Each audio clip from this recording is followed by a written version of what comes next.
బ్రాహ్మణులకు శుభవార్త.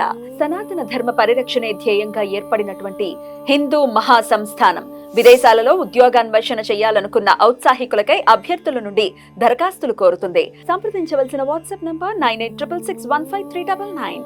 నమస్తే, వెల్కమ్ టు అవర్ ఛానల్. నేను పద్మిని. ప్రస్తుతంతో పాటు ప్రముఖ ఆధ్యాత్మికవేత్త, ఆస్ట్రోన్యూమరాలజిస్ట్, ఎనర్జీ వాస్తు స్పెషలిస్ట్, శ్రీ విద్య ఉపాసకులు శ్రీమతి జయప్రద గారు మనతో పాటు ఉన్నారు. మాట్లాడదాం. నమస్కారం అండి. నమస్తే అమ్మ. శ్రీమాత్రే నమః. రైట్, బోర్డు మీద ఆల్రెడీ రాశారు. సెప్టెంబర్ 1వ తారీఖు నుంచి అక్టోబర్ 1వ తారీఖు వరకు రాశిఫలాలు చెప్తున్నారు. రైట్, మరి ఎలా అండి, ఒకసారి గోచార ఫలితాలు ఎలా ఉన్నాయి, గోచారం ఎలా ఉంది, అలాగే ఎన్నాళ్ళ ఈ గోచారం వల్ల ఎంత రిజల్ట్ అనేది ఉంటుంది? ఎందుకంటే చెప్పారు కానీ మాకు జరగలేదు అనేది వినడానికి ఒక ఎందుకంటే ఇంత కష్టపడి స్టడీ ఇది డెఫినెట్ గా చెప్తూ ఉంటే ఎందుకు అవ్వలేదు అనేది వింటే మాత్రం ఒకంత ఆశ్చర్యంగా అనిపిస్తుంది. అసలు గోచార ఫలితాలు ఎంత రిజల్ట్స్ ఇస్తాయి, అసలు గోచారం ఎలా ఉంది? తప్పకుండా గోచార ఫలితాలు అనేది మనకి మన జాతకంలో జాతకం ఉంటే 100% ఈ గోచార ఫలితం అనేది మనకి 10 నుంచి 15%. అంత తక్కువ. జాతకం లేని అంటే మాకు టైం అబౌట్ తెలియని వాళ్ళకి, సో ఈ పేరుతో 30 ఏళ్ళ నుంచి నడిపిస్తే ఆ పేరుకున్న అక్షరం నామాక్షరంతో ఈ రాశి అనుకునే వాళ్ళకి ఈ గోచార ఫలితం అనేది 40% పనిచేస్తుంది. ఎందుకంటే ఎప్పుడైతే పేరు ఎక్కువగా వాడుకు మొదలవుతుందో ఆ పేరు రావడానికి కారణం ఏంటంటే ఏదో ఒక గ్రహం అనుగ్రహం ఉంటేనే వస్తాం.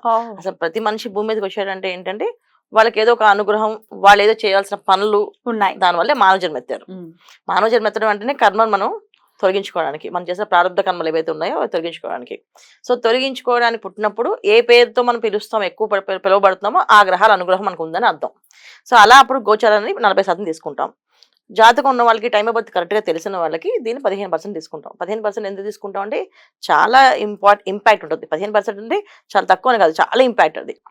సో గోచారంలో మనకి రాహు, గురువు, శని భగవానుడు వీళ్ళు చాలా పెద్ద గ్రహాలు. మిగతా అన్ని కూడా మాస గ్రహాల కింద వస్తాయి. వీళ్ళు సంవత్సరానికి, గురువు ఏమో సంవత్సరానికి మారుతాడు, రాహుకేతులు 18 నెలలకి మారుతారు ఒక్కొక్క రాశి నుంచి. శని భగవానుడు 2.5 సంవత్సరాల నుంచి 2 సంవత్సరాల తర్వాత మారుతుంటాడు. సో ఆయన ముందున్న వెనుకున్న రాశుల వాళ్ళందరికీ ఆ ప్రభావం ఉంటుంది ఖచ్చితంగా. ఆయన వక్రిస్తూ ఉంటారు కదా, సో వక్రించినప్పుడు వెనక రాశి వాళ్ళకి ఇబ్బంది, ముందుకు వెళ్తున్నాడు ముందు రాశి వాళ్ళకి ఇబ్బంది ఆయన. సో శని భగవానుడు ఉన్నాడు అంటే మెయిన్. సో మనకి కావలసిన మెయిన్ ఆధారం ఏంటంటే జాతకంలో కావాల్సిన కెరియర్ సెటిల్ అవ్వాలన్నా, కెరీర్ బాగుండాలన్నా శని భగవాన్ ఎక్కడో చూసుకోవాలి. ఆర్థికంగా ఇబ్బందులు లేకుండా, ఆర్థికంగా బ్రహ్మాండంగా ఉండాలనుకుంటే గురువు ఎక్కడో చూసుకోవాలి. సో ఏ మాయలో పడకుండా, ఏ ఇబ్బందులు పడకుండా, ఏ లోన్లు పెట్టకుండా మనం ఉన్నాము అనుకుంటే రాహుకేతులు చూసుకోవాలి. సో వీళ్ళు మేజర్. సో ఈ మేజర్ గ్రహాలు ఎప్పుడైతే ఉన్నాయో అవి ఖచ్చితంగా ఇంపాక్ట్ ఉంటాయి. ఆ సంవత్సరం అంతా ఏ రాశిలో వీళ్ళు ఉంటారో ముందు వెనక ఉన్న రాశుల వాళ్ళతో సహా ఆ రాశి వాళ్ళకి ఇబ్బందులే.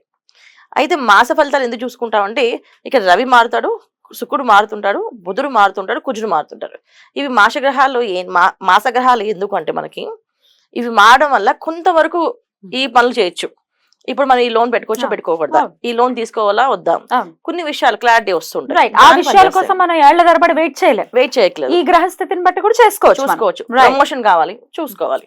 అందుకని ఈ మాసగ్రహాలు అనేది మనం ఖచ్చితంగా చూసుకొని ఈ మాస ఫలితాలు ఎలా ఉన్నాయి చూసుకుంటామన్నమాట. రైట్, ఒకసారి గోచారం ఎలా ఉందో ఒకసారి. సో గోచారంలో మీనంలో రాహు నాన్న, సో వృషభం రాశిలో గురువు, తర్వాత కన్యలో కేతువు, కుంభంలో శని భగవాన్ వక్రించి ఉన్నాడు. నవంబర్ దాకా ఉన్నాడు ఆయన వక్రించి. సో అందుకని ఖచ్చితంగా మనకి ఏంటి ఇబ్బందులు ఉన్నాయంటే వాళ్ళు ఉండే ఇంపాక్ట్ మనకి ఉంటుంది.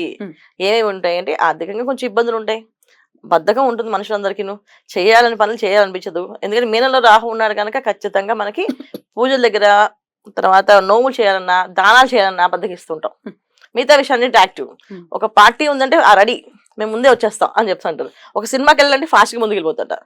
ఇవన్నీ జరుగుతుంటాయి. ఇవి మాత్రం అవ్వదు, ఎందుకంటే మీనంలో రాహు అనేది ఆపోజిట్. సో ఖచ్చితంగా ఇబ్బంది. మరి తులారాశి వారికి ఎలా ఉండిపోతుందండి సెప్టెంబర్ మాసం? తప్పకుండా తులారాశి వారికి పాపం వాళ్ళ తులారాశి అధిపతి వెళ్ళి 10వ స్థానంలో ఉన్నారు కన్యలో. సో రవి బుధులు వచ్చేసి 10వ స్థానంలో లాభస్థానంలో ఉన్నారు. తర్వాత కుజుడు 9th హౌస్ లో ఉన్నారు. అంటే ఏంటి, ఇక్కడ ఎప్పుడైతే లాభస్థానంలో వీళ్ళు రవి బుధులు కలిసి ఉన్నారో లాభకరమైన పనులు ఏమి ఉన్నాయంటే చిన్న చిన్న విషయాల్లో వీళ్ళకి కొంచెం కెరీర్ పరంగా కొన్ని ఇబ్బందులు లేకుండా ముందుకెళ్తారు, ఆర్థికంగా కొన్ని ఇబ్బందులు లేకుండా ముందుకెళ్ళగలుగుతారు.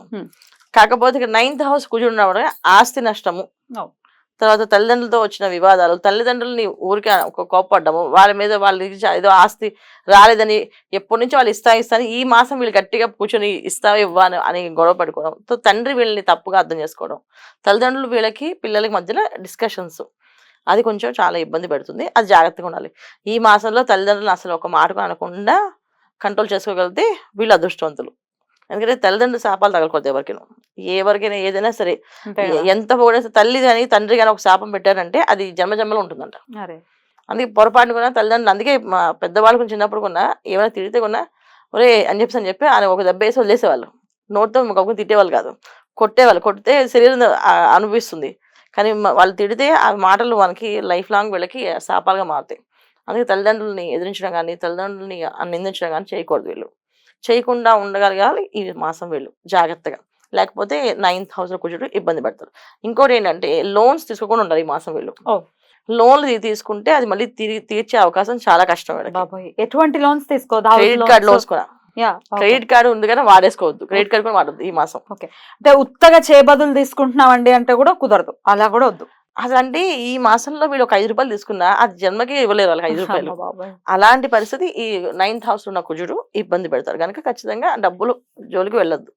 డబ్బులు తీసుకోవడం కానీ డబ్బులు ఇవ్వడం కానీ, ఇప్పుడు డబ్బులు ఇచ్చామనుకోండి కృష్ణార్పణ చెప్పి వదిలేయడమే. ఒక డబ్బులు ఇవ్వాల్సి వచ్చింది, ఇచ్చాము కృష్ణార్పణ అని చెప్పడమే. అంటే అది కృష్ణుడికి చెందింది, ఇంకా మనకు రాదు అది. సో భగవంతుడు ఇచ్చాను కానీ అది మనకు పుణ్యం కింద మారుతుంది తప్ప మనకి తిరిగి రావు. సో డబ్బులు ఇవ్వడం కానీ డబ్బులు తీసుకోవడం కానీ ఈ పనులు ఈ మాసంలో వీళ్ళు చేయకూడదు తులారాశి వాళ్ళు.